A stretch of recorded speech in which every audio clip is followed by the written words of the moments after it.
सांगा की माझ्यात ती क्षमता आहे आणि मी ती पूर्ण करून दाखवणारच आहे। ती क्षमता फक्त ती ओळखायची गरज आहे। मला वाटते की मला कम्फर्ट झोन नाही, मला लायब्ररी नाही किंवा मला ह्या गोष्टी नाही। लहान खिलाडी म्हणा किंवा मग जे ऍक्टर्स म्हणा ते झाले ना बघा, त्यांची मुलं कधी त्यांच्यासारखी होऊ शकलीत का एक ना, तोपर्यंत ती मनात जिद्द तयार व्हायला आपल्याला मोटिवेशन मिळत नाही।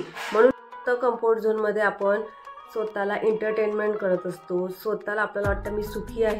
जेवढेही जीवनात यशस्वी लोक होऊन गेले ना, खरंच त्यांचा जर तुम्ही इतिहास पाहिला असेल ना, ते कधीच पहिल्या प्रयत्नात किंवा दुसऱ्या प्रयत्नात यशस्वी झालेले नाही।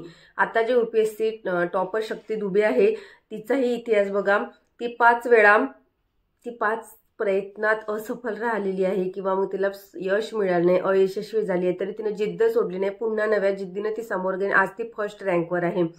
तर मला तुम्हाला हे सांगायचं आहे की आपण असं हरून जातो। आपल्याला वाटतं की मला कम्फर्ट झोन नाही, मला लायब्ररी नाही किंवा मला ह्या गोष्टी नाही आहेत, तर मी काय करू शकेल, मी तर प्रगतीच करू शकणार नाही।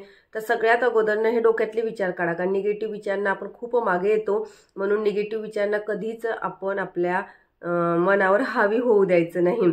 आणि सर्वात महत्त्वाचं, जेव्हा कधी असे विचार येतील ना आपल्या आयुष्यात, तेव्हा बघायचं जेवढेही महान खिलाडी म्हणा किंवा मग जे ऍक्टर्स म्हणा ते झाले ना बघा, त्यांची मुलं कधी त्यांच्यासारखी होऊ शकलीत का? एखादी 2 उदाहरणं सोडली ना तर असे बहुतेक उदाहरणं असे आहे की ते त्यांच्यासारखे झाले नाहीत। का झाले नाहीत? कारण त्यांना कम्फर्ट झोन होता, त्यांना ती जिद्द नव्हती। म्हणून आयुष्यातनं माणसाच्या अडचणी आणि संघर्ष असायलाच हवे। जोपर्यंत अडचणी आणि संघर्ष येणार नाहीत ना, तोपर्यंत ती मनात जिद्द तयार व्हायला आपल्याला मोटिवेशन मिळत नाही।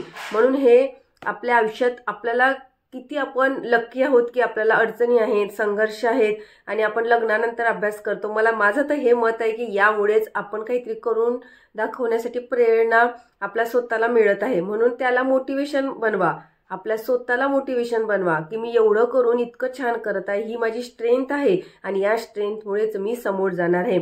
जरी मला सरकारी नोकरी मिळाली नाही तरीही मी माझ्या आयुष्यात हॅपी होऊन दाखवेल।